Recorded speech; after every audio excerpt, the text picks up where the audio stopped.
Bene, buongiorno a tutti, un benvenuto a chi è qui presente in sala Fallaci, a chi ci segue da casa. Un grazie sincero alla collega e amica Laura Cestari, che in occasione delle celebrazioni dell'anniversario dell'alluvione del Polesine del 1951 ha voluto presentare a Palazzo Ferrofini la tesi di laurea della dottoressa Alessia Babetto, che oggi è con noi e che ringrazio.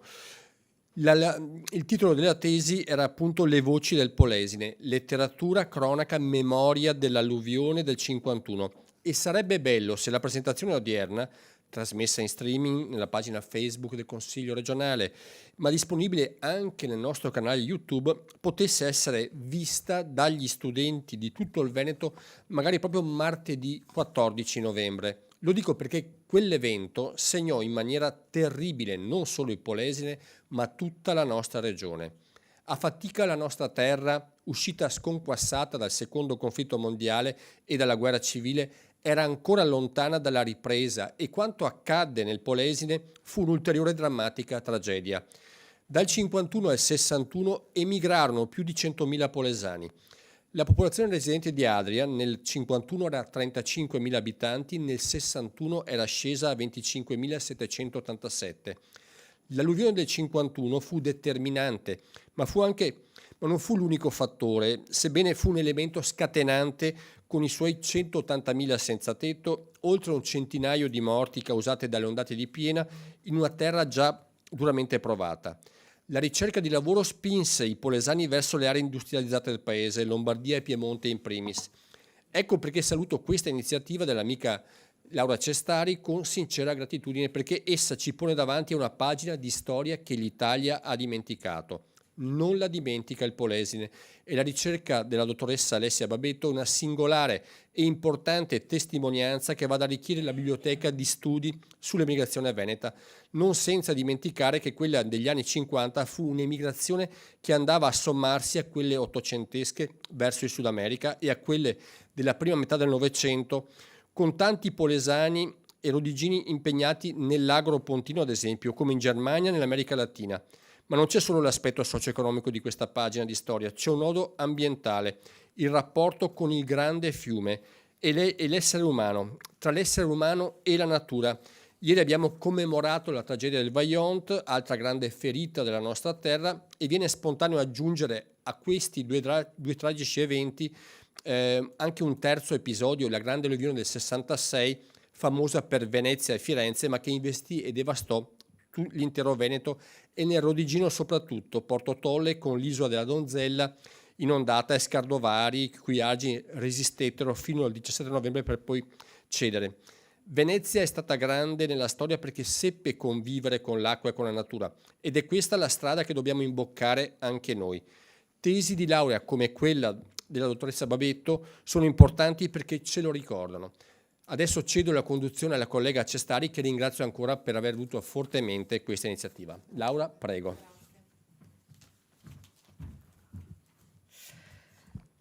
Buongiorno a tutti. Io intanto vi ringrazio per aver accolto il nostro invito. Posso dire chiaramente che l'idea di oggi viene da una presentazione alla quale ho assistito nel comune di Crespino. Proprio a Crespino Alessia stava presentando quest'opera, insomma, che diventerà a breve un libro che riguarda sicuramente il Polesine a 360 gradi, per cui io già da ora ringrazio ovviamente Alessia, ma ringrazio il sindaco Angela Zambelli perché mi ha permesso di conoscere Alessia e di conoscere anche l'opera che stava preparando e che sarebbe diventata da lì a poco un libro. Ringrazio il sindaco Gianluca Bernardinello perché è il primo cittadino di Pettorazza Grimani, paese in cui Alessia vive, però ringrazio anche Federico Simoni, vice sindaco di Adria, che ha voluto essere con noi. Adria, citata peraltro da pochissimo dal presidente Ciambetti. Ringrazio anche il Consorzio di Bonifica che ha voluto essere con noi oggi, il sindaco di San Bellino e tutti coloro che hanno voluto essere presenti qui, non ultimo il professor Livio Zerbinati, che se non erro ha dato una gran mano, diciamo, alla stesura e anche alla ricerca. Allora, oggi noi abbiamo la possibilità di raccontare il Polesine del 51 in una chiave totalmente diversa. Perché qui non si parla di eventi che spesso ritroviamo anche nelle varie celebrazioni, nei vari eventi che ritroviamo nel momento in cui si va a commemorare questo tipo di drammatico evento. E meno male che ci sono anche questi eventi, però noi vogliamo uscire dal coro, o meglio, il coro c'è, ma è composto dalle varie voci che Alessia ha voluto riproporre nella sua opera, voci che sicuramente narrano il racconto di giorni particolarmente drammatici, particolarmente difficili, ma anche una quotidianità completamente nuova, una quotidianità fatta di cose e di pensieri da ritrovare, da ricercare, una quotidianità fatta di anime colte, totalmente di sorpresa, e di una vita che vuole vincere sopra e al di sopra anche la forza dirompente di una natura che si ribella. Perché la vita vince sempre, in un modo o nell'altro. Il Polesine, in quella occasione, come in altre, non da ultimo il Covid, parliamo veramente di pochi anni fa, ha avuto la capacità ed il coraggio di potersi rialzare. Lo ha fatto lavorando e lo ha fatto anche con l'aiuto di chi dentro e fuori dall'Italia ha voluto dare una mano. La lezione che dobbiamo trarre non è quella, non deve essere quella della commiserazione, del ricordo costante delle difficoltà che abbiamo vissuto, e non è il ricordo della fragilità di quel tempo. La lezione che tutti dobbiamo apprendere è quella della rinascita, è quella della solidarietà, del coraggio e della capacità di trovare il bello anche sotto il fango. Io sono emozionatissima per presentare quest'opera, perché si parla di Polesine, e sono emozionatissima perché oggi e da oggi stiamo lavorando, io in primis ovviamente, ad un progetto, ad un provvedimento che verrà depositato a breve affinché la storia del Polesine, la storia dell'alluvione rimanga negli annali e nella memoria della Regione Veneto, perché questa ha una valenza sociale, culturale e storica e nessuno se lo deve dimenticare. Dobbiamo smetterla di essere in fondo alla lista e noi per primi dobbiamo crederci. Vi terrò ovviamente aggiornati. Io adesso partirei con le domande. Cerco di fare del mio meglio per velocizzare le cose, ma ti meriti tutto il tempo necessario. Ringrazio anche la Presidente Francesca Scatto, Presidente della Sesta Commissione, che ha voluto essere con noi. Alessia, com'è nato questo progetto, questa tesi che diventerà poi un libro a brevissimo? Allora, intanto grazie Laura e grazie a tutte le persone che mi hanno permesso di essere qua. Allora, il saggio, che deve diventare appunto un saggio, nasce come tesi di laurea. Mi sono laureata infatti in filologia moderna nel 2019 e il tema in modo particolare è derivato da una riflessione che mi ha fatto fare un mio maestro di flauto, perché ho frequentato anche il conservatorio parallelamente, Daniele Ruggeri, il quale mi ha fatto riflettere sul fatto che su cosa vale la pena scrivere, fare una tesi di laurea, concentrarsi, fare ricerca. Intanto su qualcosa che ovviamente non è conosciuto così tanto bene, e poi a maggior ragione su qualcosa che è veramente profondo e ci infiamma dentro. E allora io ho pensato che c'era una cosa in modo particolare che rimaneva lì nel mio cuore, profonda, e avevo voglia di tirarla fuori. Ed è il racconto dei miei nonni, che ovviamente hanno vissuto l'alluvione del 51, e quindi io sono cresciuta con queste storie, con i loro racconti. E allora mi sono detta, io voglio scoprire molto di più sul tema, voglio creare prima una tesi e poi un po' alla volta, facendo vari eventi, presentandole in giro, ho detto mi piacerebbe diventasse qualcosa di più, mi piacerebbe diventasse un saggio, un vero e proprio libro. Che cos'ha di unico quest'opera, Alessia? Allora, l'alluvione del 51, da varie ricerche che ho fatto, è stata presentata sempre dal punto di vista storico e geografico, perché appunto l'alluvione ha condizionato in maniera storica la popolazione, gli eventi, ma anche in maniera geografica, perché ha cambiato un territorio. Però quello che ho notato che mancava, e quello che veramente mi emoziona di più, è guardare alle persone, guardare alle parole, alle emozioni delle persone. Infatti appunto il mio lavoro è quello di insegnante. E quindi mi sono detta, io voglio dar voce alle persone, soprattutto perché a casa probabilmente ho avuto sempre una grande empatia nei confronti della nonna, dei nonni in generale, e mi è venuta la voglia di trasmettere le voci non solo di grandi scrittori, dai famosi Cibotto, Biagi, ma anche le voci delle persone, se possiamo chiamarle più comuni, che hanno fatto l'alluvione, l'hanno vissuta e si sono rimboccati le maniche. Qual è la cosa più interessante che durante il tuo lavoro hai scoperto? Allora, fare ricerca è meraviglioso perché si parte da una nozione, si pensa che non ci sia niente su un tema così particolare, in realtà ho scoperto il mondo e la cosa più bella è che ho potuto veramente entrare in contatto con persone che l'alluvione l'hanno vissuta, persone che ormai insomma avevano un'età avanzata, mi hanno accolto in casa loro, mi hanno raccontato storie. Ma una cosa bellissima che poi mi ha condotto a conoscere Livio ed essere qua è stato l'incontro con Germana Urbani, la quale ha scritto proprio un vero e proprio romanzo sull'alluvione e mi ha fatto capire che non è solo un fatto del passato, ma è un vero e proprio fatto del presente che tuttora condiziona le persone. Bene, questa è una domanda a cui tengo particolarmente perché condividiamo una passione per il Polesine e il suo futuro, quindi che cosa ti auguri accada per il nostro Polesine? Allora, io sono consapevole di tutta la durezza e l'amarezza che hanno provato le persone durante l'alluvione e anche post-alluvione, perché l'ho vista negli occhi dei miei nonni e nella fatica che mi hanno raccontato. Però io mi auguro che la vivano con la voglia di rinnovamento, con la voglia di crescere, di portare qualcosa di nuovo, di non vedere soltanto il male che c'è stato, perché se apriamo gli occhi vediamo che purtroppo disgrazie ambientali accadono in tutto il mondo anche ai giorni nostri, sebbene appunto abbiamo un po' più di mezzi rispetto a quelli che c'erano negli anni 50. E mi ha fatto riflettere una constatazione che disse una mia collega di scuola l'anno scorso, nonché amica, la quale mi ha detto che se noi continuiamo a vedere un luogo con determinati occhi non diamo la possibilità a questo di rinnovarsi. Quindi io mi auguro che ci siano persone che hanno invece voglia di investire, di vedere le cose con occhi diversi. Direi che insomma, condividiamo questa cosa, l'avevo già detto prima della domanda. C'è qualcosa che vuoi dire non solo ai presenti ma anche a chi ci ascolta da casa, insomma, un messaggio che intendi trasmettere al di là dell'opera e al di là insomma, di questo futuro roseo che immaginiamo per il nostro territorio? Allora, intanto voglio ringraziare tutti i presenti e le persone che mi hanno permesso di essere qui.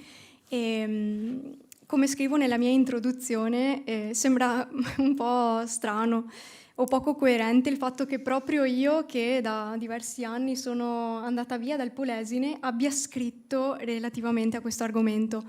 Beh, secondo me non c'è niente di strano perché a volte per vedere i fatti in maniera oggettiva bisogna un po' distaccarsi e trovare delle nuove soluzioni guardando un po' più da lontano, che non vuol dire non tenerci più, ma vuol soltanto dire ho voglia di evolvere. Quindi mi auguro che tutti abbiano il coraggio e la determinazione di farlo. Grazie, grazie infinite. Ora, se il sindaco Zambelli o il sindaco di Pettorazza, ma anche il vice sindaco di Adria, perché no, vogliono dire qualcosa, lo spazio c'è. Adesso non so in termini di tempo come siamo organizzati, ma penso che un intervento riusciamo a farlo, per cui molto volentieri. Angela Zambelli, sindaco di Crespino.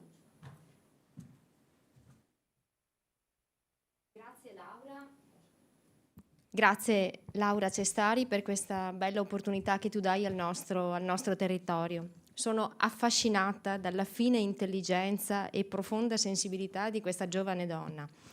Il tutto è nato per una magica casualità e del resto nel paese del mito di Fetonte questo non poteva che accadere. Per il 70° dell'alluvione, come amministrazione abbiamo pensato ad un evento che fosse particolare e che fosse speciale. Con una ricerca fatta attraverso internet sono risalita alla tesi di laurea di Alessia Babetto e mi ha affascinato questo, perché nel leggere alcune parti, diciamo, d'inizio della tesi ho scoperto la forza dirompente dell'acqua, che è quello che caratterizza il nostro territorio, ed ho pensato che questo rappresentasse un momento importante di riflessione, perché la storia è fatta di fatti, è fatta di persone, è fatta di territori, ed era giusto poter dare al nostro territorio un'immagine secondo anche la memoria, diciamo, dei nostri nonni, dei nostri anziani, per poter rappresentare effettivamente chi sono stati i polesani, che cosa ha rappresentato questo evento storico per il nostro territorio, dando una luce, diciamo, particolare a quel momento che ha cambiato le sorti di tutto, diciamo, il Polesine. Quindi sono contentissima, Alessia, che il nostro comune ti abbia tenuto a battesimo, insomma, intanto per questo momento. Noi ti auguriamo una carriera bellissima, mantieni questa sensibilità che hai nell'affrontare la storia, ed hai ragione quando dici che bisogna staccarsi e vedere un attimino con occhi diversi, e soprattutto ascoltare anche quello che ci raccontano chi ha vissuto questo. Grazie Laura Cestari, grazie alla Regione Veneto per questa bella opportunità. Grazie a te. Ascoltiamo ora l'intervento del sindaco di Pettorazza, Gianluca Bernardinello. Buongiorno a tutti, ringrazio Laura per questa organizzazione di questa presentazione del futuro libro di Alessia Babetto, del quale mi onoro di essere il sindaco non più del suo paese attuale, ma del suo paese natale. Ecco, quindi i genitori suoi abitano lì a Pettorazza, i nonni lo stesso, e la ringrazio per quello che ha portato, perché insomma Pettorazza essere oggi alla ribalta della Regione Veneto penso non sia cosa da tutti i giorni, forse sarà anche la prima volta. Ecco, quindi Pettorazza è un piccolo comune rivierasco all'Adige. Cosa c'entra con l'alluvione del Po? Perché l'alluvione del Po è stata talmente devastante che l'acqua è arrivata anche a Pettorazza a 30 km di distanza, forse anche di più da dove ha rotto il Po. E io che sono cresciuto come Alessia, con i nonni e con i genitori che hanno vissuto questo grande evento, mi sono immedesimato in quello che ha detto Alessia prima, e comunque una delle mie priorità è sempre quella di ascoltare specialmente i nonni, perché i nonni sono la nostra storia. I nonni ci danno quel qualcosa in più che non ci dà nessun professore, nessun genitore, nessun libro e quant'altro. Quindi speriamo di averne sempre di questi nonni che ci diano, che siano i saggi di quello che è successo anni fa.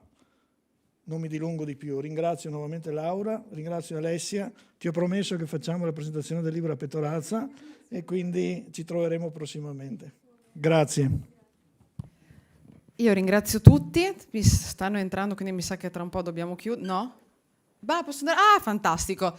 C'è qualche altro intervento? Non so, il consorzio di bonifica o anche la Presidente Scatto, insomma, a me farebbe ovviamente piacere anche un intervento da parte della nostra Presidente della Sesta Commissione, la Commissione Cultura, per cui assolutamente rappresentativa è anche dell'evento che abbiamo portato oggi. Sì, buongiorno a tutti. Ringrazio anch'io la collega Cestari e do il benvenuto, veramente mi sento onorata di aver sentito con una spiegazione venuta dal cuore, perché quando le spiegazioni e le emozioni vengono dal cuore, chissà perché si percepiscono sempre come vere, come autentiche. Quindi per me, che presiedo veramente questa commissione con orgoglio e anche con apprensione molte volte, sapere, toccare con mano che ci sono persone che portano nel cuore la storia del proprio paese, il vissuto rappresentato dai nonni, dai genitori, le radici, si chiama identità, si chiama non abbandonare mai i propri ideali. Quindi è un regalo quello che i veneti ricevono oggi, e io credo che tutta la comunità del Polesine possa essere solo grata per avere una cittadina, anche se ho appreso non più residente lì, che si sia presa veramente a cuore la propria terra. Non capita così spesso e io credo che questa predisposizione, che questa passione debba essere di esempio a tutti. Grazie, veramente di cuore, grazie. Allora, io direi di chiudere qui la nostra conferenza stampa, che rimarrà sicuramente negli annali, nella storia, insomma, del Polesine. E avanti così, io ti faccio il mio personalissimo in bocca al lupo, ma credo che sia anche l'in bocca al lupo dei colleghi del Consiglio regionale del Veneto.